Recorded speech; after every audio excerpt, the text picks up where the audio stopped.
This is Where We Live from Connecticut Public Radio. I'm Lucy Nalpathanchel. Lyme disease was first discovered in Old Lyme, Connecticut, but today the disease is in all 50 states, according to the federal CDC. What's the best way to prevent more cases? Researchers in Connecticut have been studying a new strategy to reduce the ticks that carry Lyme.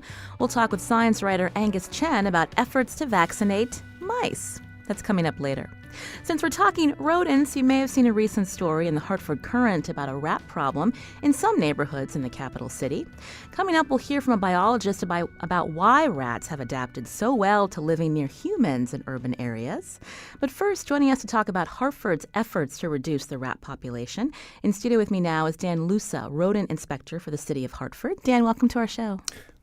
Thanks for having me here. And Leonie Arroyo's director of the Department of Health and Human Services for the city of Hartford. Leonie, welcome to Where We Live. Thank you. You can also join our conversation. The number 860-275-7266. You can also find us on Facebook and Twitter at Where We Live. So, Dan, let's learn more about your job. I understand, again, through the Hartford Current reporting, as well as we were talking with you before the show, you've been responding to calls to 311 when city residents in Hartford are complaining about rodents. So tell me about what's been happening lately. Have you been having to go out more often? Yes. After this article, we have a whole bunch of rodent complaints, and it's based on 311 complaints. And when I go out there, I assess the situation, and usually it's exposed garbage, dumpsters overflowing, there's a hole in a dumpster. And a lot of times people complain they have a rodent problem, but it's not their property, it's next door property with the exposed garbage and stuff. So hopefully in the next few months, we're going to hire more rodent inspectors and nuisance inspectors so we can be proactive, go from block to block to block. And that's the way we can get a control of the rodent population and stuff. So. When we're talking about rodents being an issue in particular neighborhoods, where in the city? Citywide. I had a complaint maybe like a couple months ago. Nice property. I go there. Lo and behold, they have a bird feeder hanging out, and the rats are eating the bird seeds on the ground, and they had a little run right to the garage where they were living. So it's a citywide problem.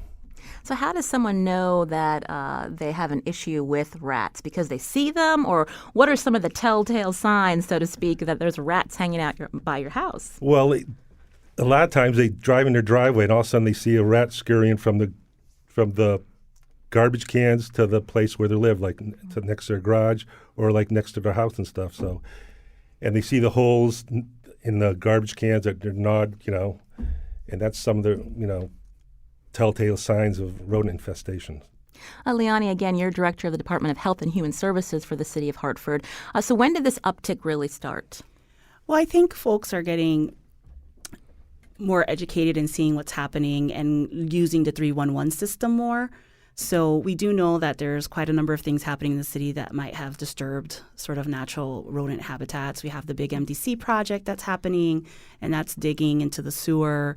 So we work closely with MDC and working with them to ensure that we're mitigating that.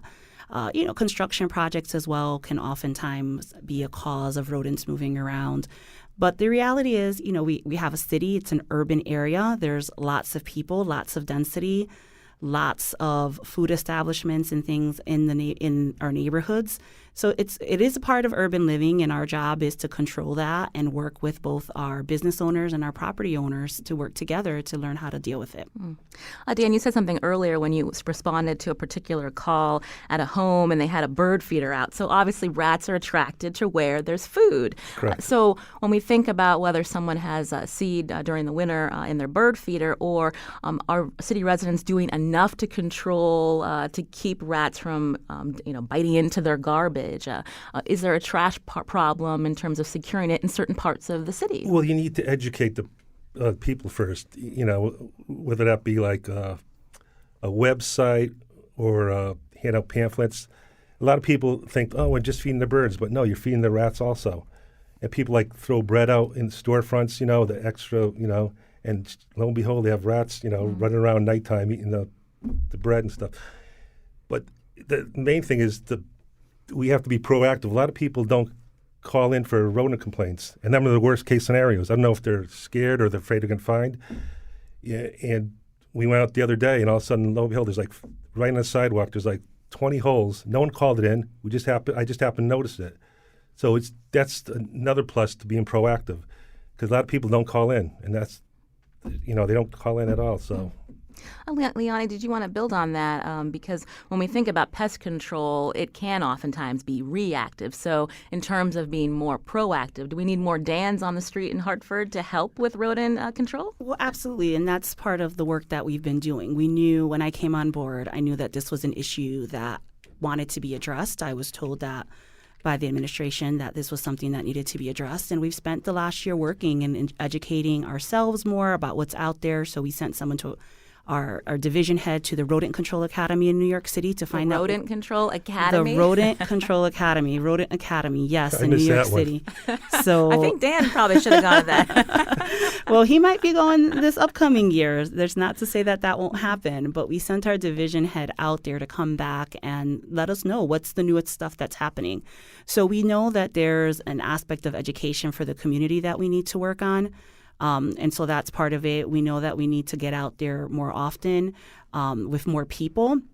And that's another part of it. And then the other piece is what Dan has said, is really making sure that people are calling it in, right? And not thinking that somebody else is calling it in, because the more that we can get ahead of something, the better it is. And we've been doing, as Dan has said previously, what we see right now isn't as bad as what was happening in the 90s, right? So those efforts have definitely carried over.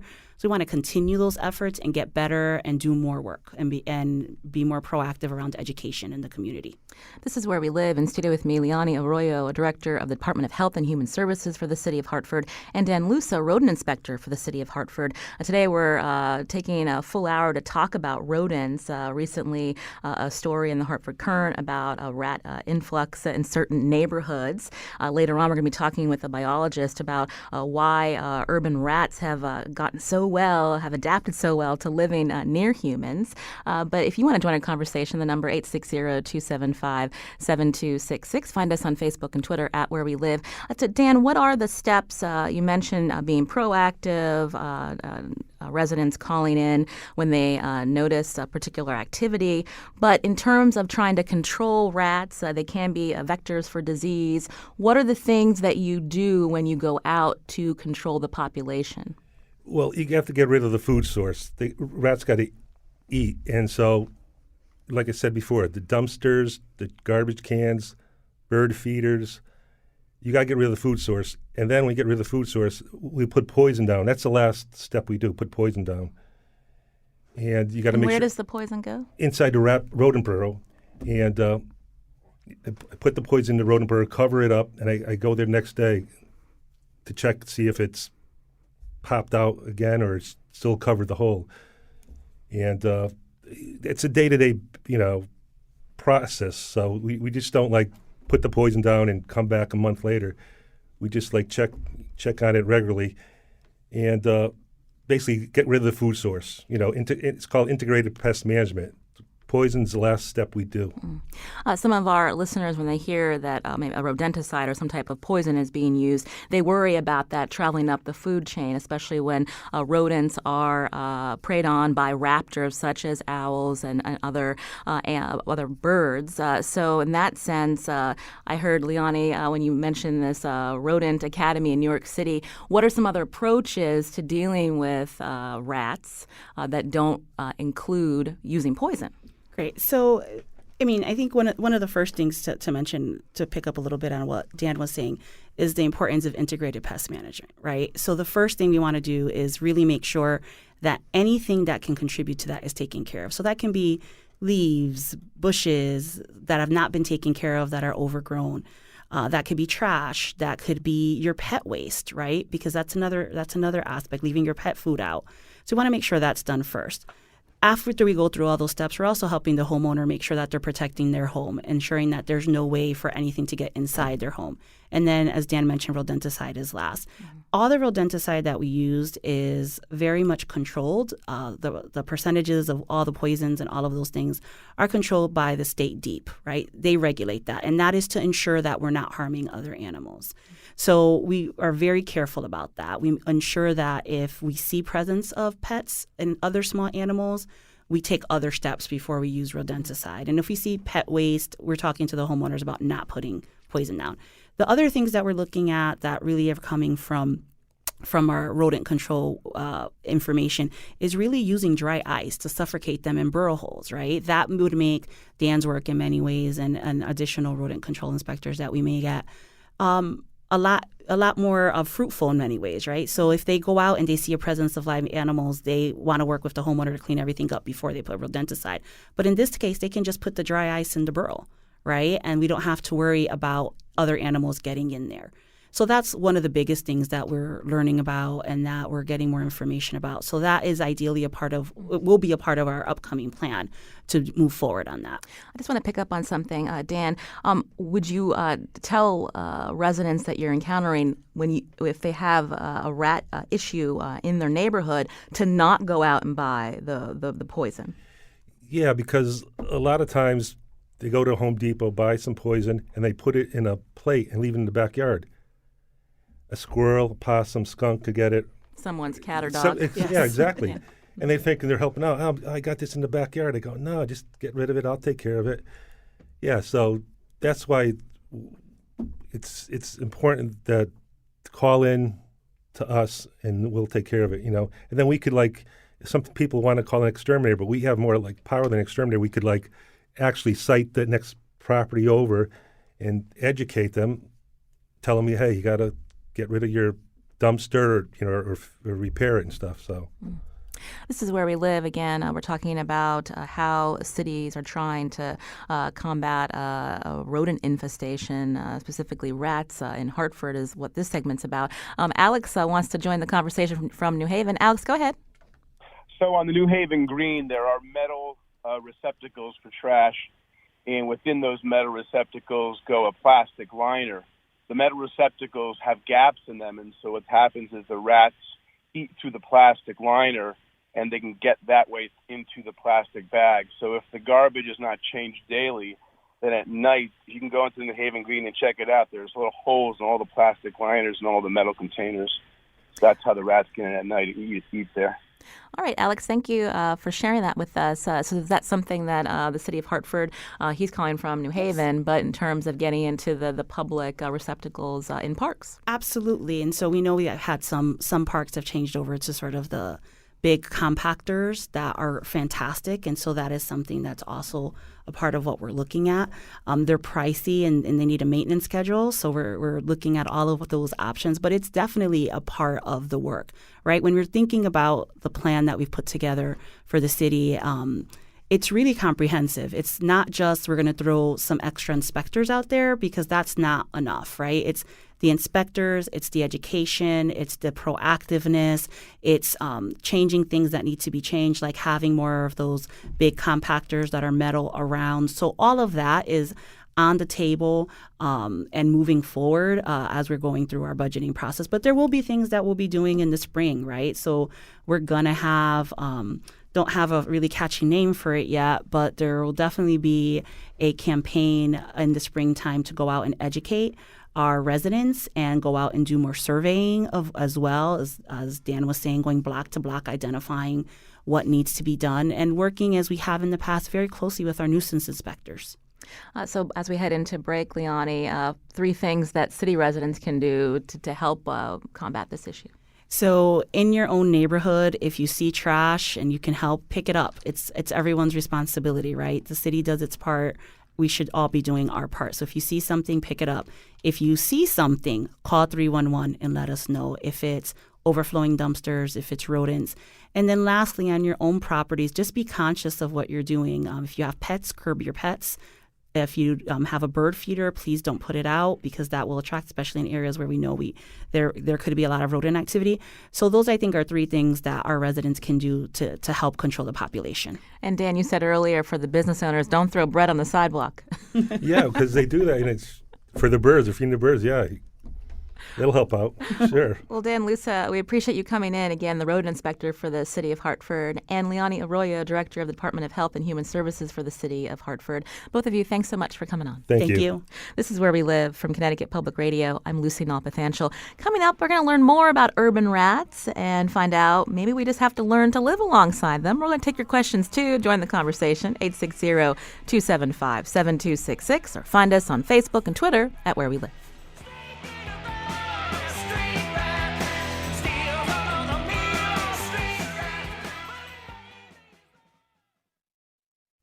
This is Where We Live from Connecticut Public Radio. I'm Lucy Nalpathanchel. We just heard about how Hartford is dealing with an influx of rats in certain parts of the city. It's certainly not the first urban area to wrestle with a rat-tastrophe. That might be a bit of an exaggeration, but when you think about city rats, New York City probably comes to mind. Thankfully, our next guest works in the city and has the answers to some of our questions, like what makes rats so adaptable? Joining us via Skype is Jason Munchie South, professor of biology at Fordham University. His lab studies animals that live in cities, and he focuses particularly on rats. Jason, welcome to our show. Thank you for having me. My pleasure to be here. So we wanted to find out, why do you study rats, Jason? Well, my career actually began studying native animals in city parks and how they're adapting to live in urban conditions. But rats are this, omnipresent animal in places like New York City. And we realized, a lot of people had not studied their basic biology or evolution or how they were succeeding in cities. And so we decided that this would actually be a creature that we should learn more about, especially how it relates to human communities, because their ecology, their evolution is very tightly linked to human behavior. So when we think about urban rats, what kinds of rats are we talking about when we are in New York City and might see them scurrying around the subway? In New York City and the rest of the Northeastern United States, places like Hartford, there is one species of rat that has invaded the city. It's Rattus norvegicus, the brown rat or the Norway rat, sometimes called the city rat or the sewer rat. And it's moved all over the world at this point and is particularly common in colder cities. There's another rat that lives in some cities in the United States, the black rat. And it actually arrived in most cities earlier than the brown rat because it survives very well on ships and it moved around very quickly. But when the brown rat arrived, the brown rat seems to have outcompeted the black rat in colder areas. So now we just have this one species. The brown rat or the Norway rat, that's a misnomer. So where do they actually come from, Jason? Yeah, the Norway rat name comes from early invasions in Europe when they were identified. The species was identified by a biologist from specimens collected in Norway, so he called it the Norway rat. But the species actually originated in northeastern China, and we believe that's where it originally evolved to become commensal with humans. Commensal literally means that they eat at the same table with us.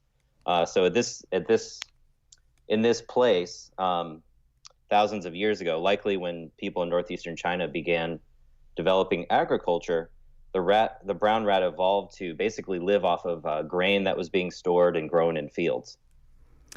You also mentioned the black rat. Is that something do people associate that with the plague?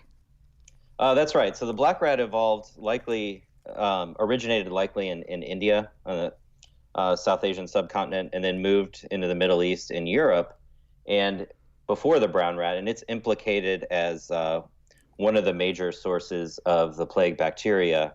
It was ultimately the fleas biting the rats and then biting humans that spread the plague, but they're thought to be the source of some of those major plague outbreaks in Europe that killed a large proportion of the human population. And why are brown rats, why have they been able to dominate, and what happened to the black rat? We actually don't know for sure how the brown rat outcompetes the black rat. They will live in the same cities in warmer areas like New Orleans, and they subdivide the habitat where the black rat will be living up in roofs of buildings or in trees or in vegetation, and the brown rat will be living down closer to the ground. In terms of why the brown rat is so successful in cities, there's a couple reasons. One is that they can eat just about anything we eat. So anything we are throwing away, they can take advantage of. And they like foods that are high in protein, high in fat. presumably things that are high in sugar. So the kinds of things that our modern diet is composed of. And they will eat vegetables and fruits when available. So that's one reason. The other reason is that they are exquisitely adapted for rapid reproduction. So I can give you a bit of a scenario. So imagine a single brown rat female is born. In about 5 weeks, she is able to get pregnant. It only takes her 3 weeks to gestate the babies, and then she can give birth to anywhere from a few to over 10 pups. And while she is nursing them, she can actually get pregnant again. And so she's simultaneously nursing one litter and gestating the next one.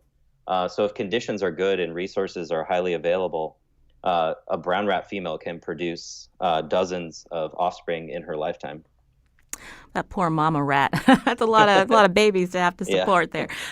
When we also think about the brown rat, can you talk about in terms of how they were able to be spread worldwide and how that had to do with the timing of when they came to Europe? Sure. My lab has recently completed a study using whole genome sequences of rats that we either collected ourselves around the world or other scientists sent to us. And we're using that information to reconstruct the history of this species.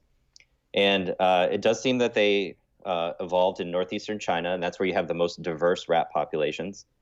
And then not that long ago, probably less than 1,000 years ago, they finally made their way into Southeast Asia, following agricultural communities. And then once they got into Southeast Asia, they moved into the Middle East about 100 years later. So we're talking maybe 800 years ago, 900 years ago. And then our dating of these genetic differences between rat populations suggests they got into Europe sometime on the order of 400 to 500 years ago, maybe a little earlier in Eastern Europe.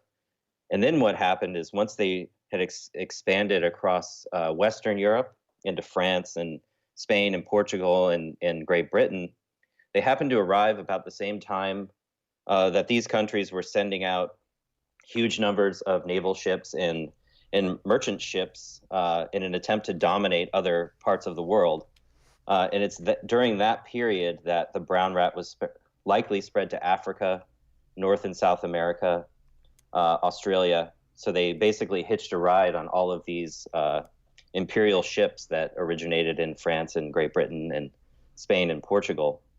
And what we see is a very close relationship between most of the urban rat populations in the eastern United States, South America, Africa, to populations in present-day United Kingdom and France and Spain.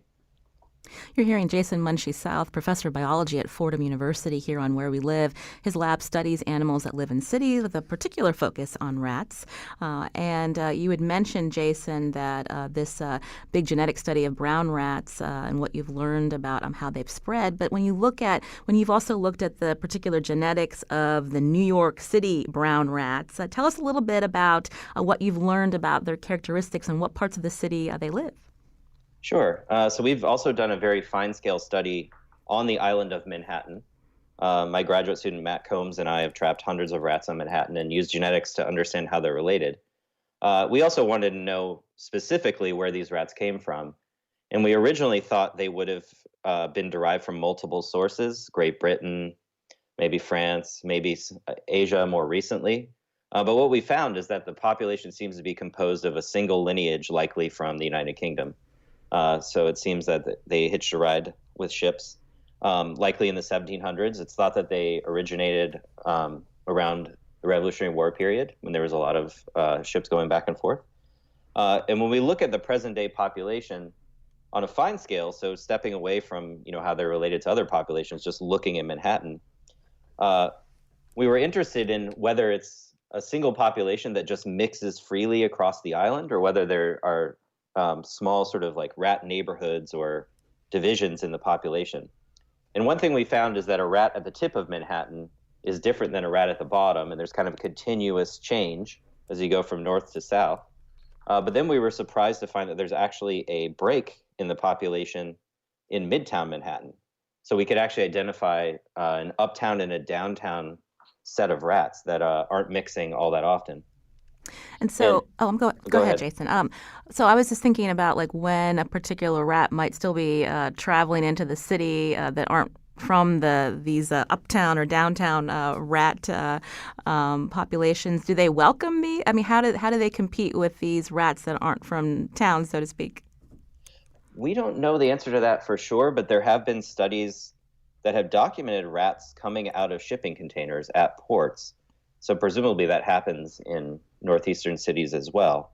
And the rats will just kind of hang around the port, and they don't seem to move very far into the local population.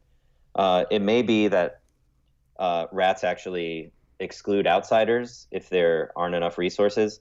I would assume that especially females can integrate and breed with males in the population they've arrived in, but they don't seem to do that often enough to have a genetic impact.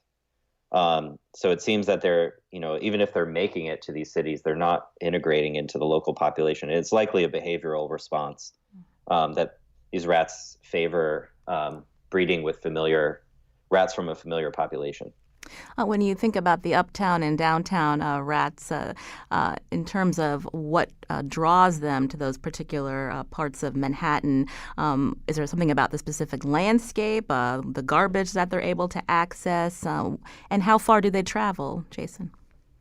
Well, our results suggest they don't travel very far at all in their lifetime, that most rats are born and they stay within a few dozen meters even of where they were born. So they may be traveling a block or two from their original colony, but many of them will stay. There may be a slight difference between males and females. Males tend to move a little bit farther, but even they are not moving, more than maybe 100 meters in their lifetime. And so that behavior in an urban environment allows for these local communities to develop. The reason we think there's this split in Midtown, and there's some data from the New York City Department of Public Health that backs this up, there just aren't very many rats in Midtown, and it's likely because there aren't as many residential buildings, so that they're not generating as much garbage that gets put out on the street in bags that the rats can eat. And there's also quite a number of commercial buildings there that basically pay extra money and hire extra cleaners to deal with street level garbage.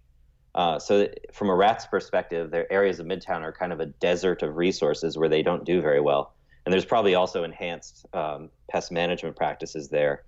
So it's actually, a bit hopeful. It shows that even in a place like Manhattan, you can suppress the rat population and keep them down, at least on a local level.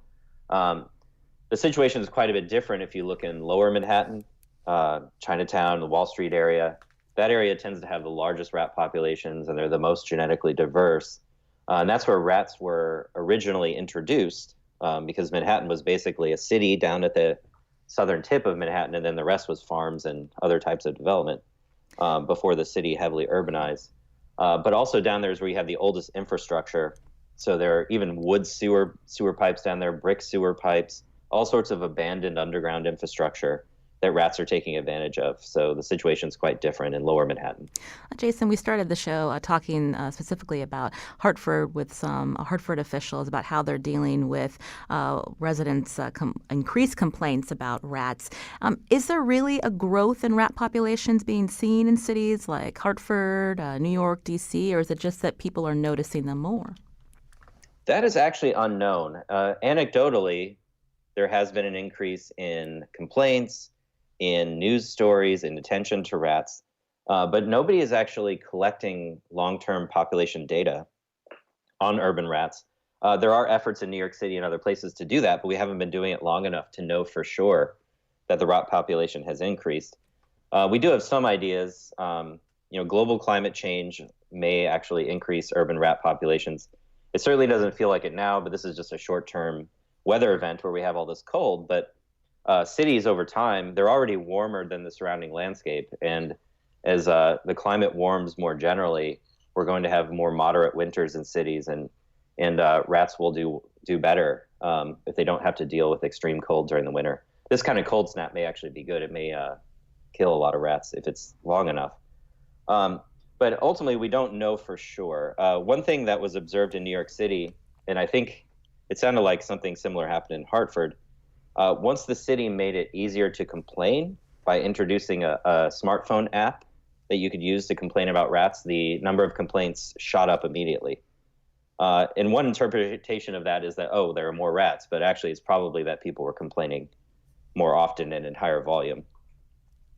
When we think about what makes rats so adaptable, obviously cities have different ways of managing these pests. Some people don't like having them around because they don't like the way they look, but we do know rats can be reservoirs for disease. As you move forward and when you think about the research that you've done and what cities can learn from this type of research when they think about controlling the rat population, I mean, they can only do so much, right? Rats will be living alongside us. They've been doing it for a long time, and they will continue to. Should we just accept that they'll be around? We can't eradicate them? Well, I think eradication is off the table for now. There may eventually be technologies like, genetic engineering that allows us to introduce genes into the population that cause them to produce all male offspring or something. But that's way off in the future and may never be realized. So we really are in a situation where we need to manage the population. And I think you heard a lot of good strategies from the Hartford officials. I've actually taken that same rodent academy, so I know what they're talking about in terms of integrated pest management. But we shouldn't give up. Ultimately, rats are a human-caused problem, and it largely has to do with access to food and nesting sites. So if you can manage garbage and exclude rats from eating that garbage, and this is underappreciated, but if you can exclude them from places like cracks in buildings and cracks in the sidewalk and from getting into basements, they don't have nearly as many refuges from the cold and places to raise their young safely.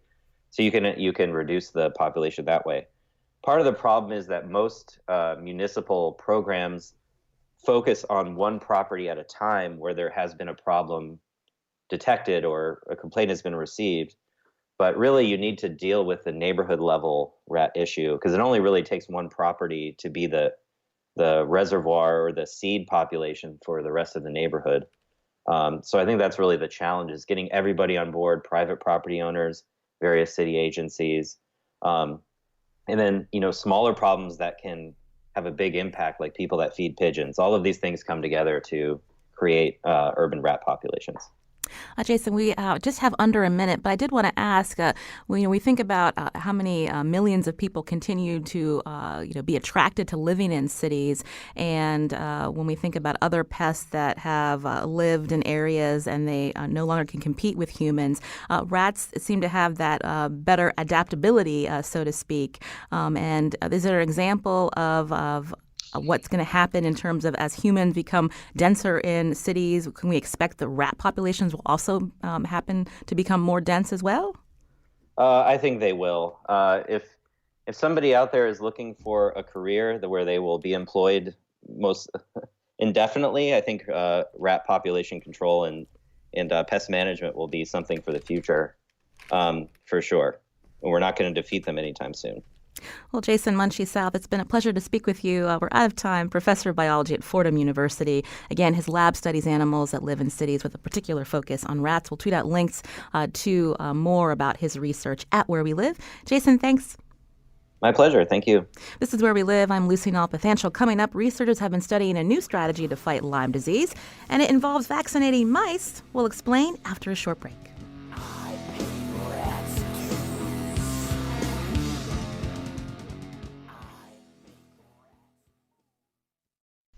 This is Where We Live from Connecticut Public Radio. I'm Lucy Nalpathanchel. Lyme disease is something many of us worry about, especially in Connecticut when the weather warms up and we spend more time outside. Now, is the key to fewer Lyme disease cases found in a campaign to vaccinate not humans, but mice? A recent article in Scientific American explains the strategy. For more, joining us via Skype is Angus Chen. He's a New York City-based science reporter, and he authored a recent article in Scientific American. Angus, welcome to the show.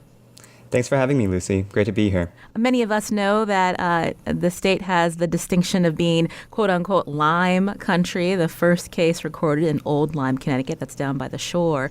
So what do you think when you were doing your research that this research, the strategy we're going to talk about, is actually happening right here in Connecticut? Yeah, that's right. There's been actually a lot of work on this research in Connecticut an earlier pilot study was done to see if mice would actually go for this vaccine. And pretty soon we'll be seeing results from a study that was done in the last couple of years, seeing if this vaccination for mice could really reduce the prevalence of Lyme disease in sort of the neighborhoods and the communities where we live. Now, before we talk more about this vaccine for mice, I understand that scientists did develop a vaccine for Lyme disease for humans, but how come we're not getting that today, Angus? Yeah, Lucy, that's really kind of the tragedy of this story. We had a pretty effective Lyme disease vaccine for humans, and it came out on the market in 1998 under the brand name Limerix. Like a lot of vaccines, you would take a series of these shots. Like I think for this one, it was 3 shots, and you would get pretty good immunity against Lyme disease.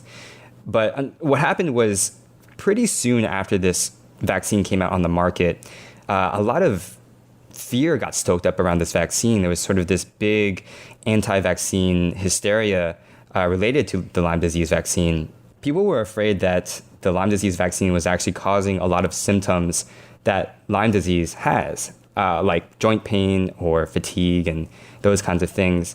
So after the vaccine came out on the market, lawsuits started being filed against the company, and people got too afraid to start actually getting it, and doctors stopped recommending it. And in, I think, about 2002, the company that created the vaccine, SmithKline Beecham, which is now GlaxoSmithKline, pulled the vaccine off the market. So it came on, it was around very briefly, and then disappeared. So to be clear, Angus, was there any proven connection between this vaccine and the negative side effects that people alleged were caused by it? So that's kind of the sad part of the story. There was a lot of fear and a lot of distrust around the vaccine, but none of it ever turned out to be shown to be true. Researchers ended up looking into the statistics around the symptoms being reported and the vaccines that had been given to people, and it just didn't seem like there was any link between what people were alleging was happening due to the vaccine and what was actually happening. So the short answer is no. Whatever this fear was, it seems to be completely unfounded. So the human vaccine for Lyme disease sidelined, but so then the development of vaccine for animals, can you walk us through, is that something when we think about when we have dogs or cats in our home, that this is something that Yeah, absolutely. Yeah, so the vaccine that was developed for humans and the vaccine that we have for Lyme disease that we give to dogs and pets and things like that is pretty much the same vaccine. It works on the same principle. And the vaccine works actually really well. The thing that the researchers began thinking about after the human vaccine got pulled off the market was, well, we have this super effective vaccine. Is there another way that we can leverage it to actually protect people's health? If we can't give it directly to people, maybe we could give it to wildlife and try to eliminate Lyme disease from the source. And that's kind of where this idea of giving this Lyme disease vaccine to mice came from, because mice are probably the most important reservoir for Lyme disease. What that means is that mice carry the bacteria inside of their body a lot of the time, and when a tick has the bacteria, the Borrelia burgdorferi bacteria that causes Lyme disease, about half the time that tick got it from biting an infected mouse. So researchers thought, well, if we could develop this vaccine so that it would work for mice and we could spread it in the wilderness or around the communities and neighborhoods where we live and get mice to actually take this vaccine, maybe we could stop ticks from getting infected with the bacteria in the first place and then having those ticks transmit that bacteria onto humans. That's interesting that that you say that, because public sentiment when we think about Lyme disease is that these are deer ticks, and so it's the deer that are overpopulated, and there have been efforts to cull their population, but the key might be vaccinating mice. Yeah, so deer are an important part of the tick life cycle, and killing deer, so if you were to kill like all the deer in Connecticut, that would actually probably have a big impact on Lyme disease transmission rates in the state. The problem with that, of course, is that people don't want to kill all the deer in the state. That would be not exactly the most ecologically and environmentally sound thing to do. And the thing with the vaccine is that you don't actually kill any animals. So the benefit of that, researchers are thinking, is, well, if we don't have to kill any animals, we're just sort of delivering this vaccine to them. Maybe we can take Lyme disease out of the equation without really affecting the local ecology, being afraid that maybe that would have some kind of cascading effect on our environment. And there are models for this type of success, vaccinating animals to protect humans. I guess one example being rabies. Yeah, so there was a rabies vaccine developed for animals. It works in a really similar way. So it's a piece of kibble, like a animal food pellet that has the vaccine in it or on top of it. And this was developed a few decades ago now, and researchers and public health departments designed it to be spread across sort of large expanses of terrain by aircraft. And it would be dropped over these places, and raccoons or foxes or whatever animal you're trying to target would find the food, eat it, get immunized, and then wouldn't catch rabies. This has been incredibly successful. People have done it in the United States, they've done it in Canada and in Europe, and really succeeded in bringing rabies levels down a lot. The trouble is that Lyme disease is a little bit more complicated than rabies. So rabies is sort of species specific. So if you have raccoon rabies, it's not going to jump to like a dog or something, or a fox, and then sort of the fox's rabies isn't going to jump over to raccoons. So you could kind of target one animal at a time. With Lyme disease, it's not quite like that. The same exact bacteria infects many different animals.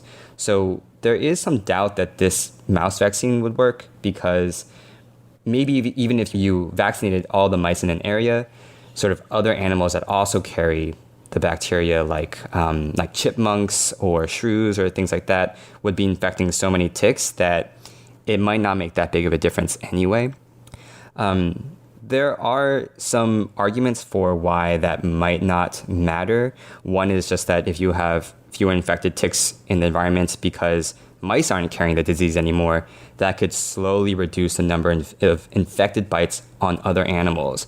And that over time could drop the prevalence of Lyme disease in other wildlife too.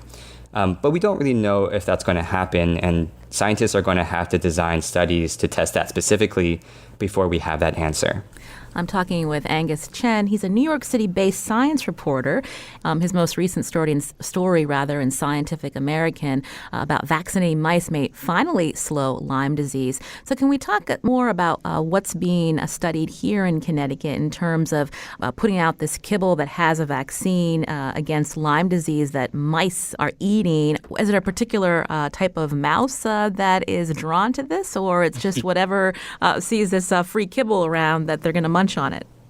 Yeah, I mean, it's more the latter, I think. It's whatever sees this free kibble around is probably going to eat it if that kibble appeals to it. So, I talked about shrews earlier, and shrews also carry Lyme disease, but they're not going to be interested in this type of kibble because that's just not the kind of food that they eat.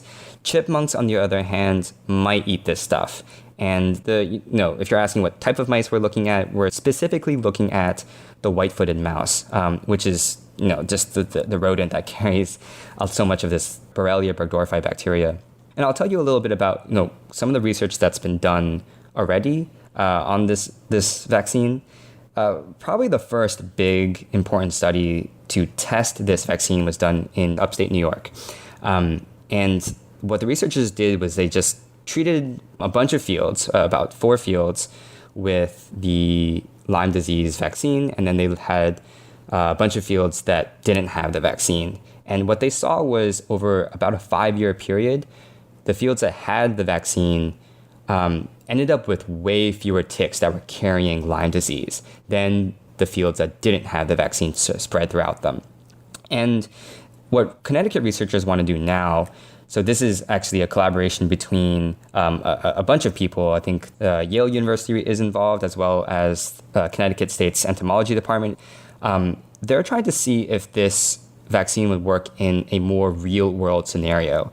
So what they're doing is, or what they've already done, is sort of spread the kibble that contains this vaccine throughout a bunch of homes in a Connecticut neighborhood in Reading, Connecticut.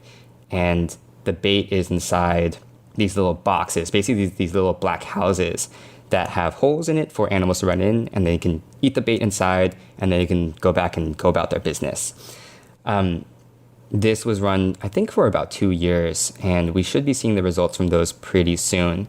The researchers I talked to, they didn't want to say exactly what they found because they haven't published yet, but they did say that the results are promising. They look pretty good, if not indicating that this would be a silver bullet to Lyme disease. So this by itself might not completely eradicate Lyme disease from our community, but it could actually help lower Lyme disease rates.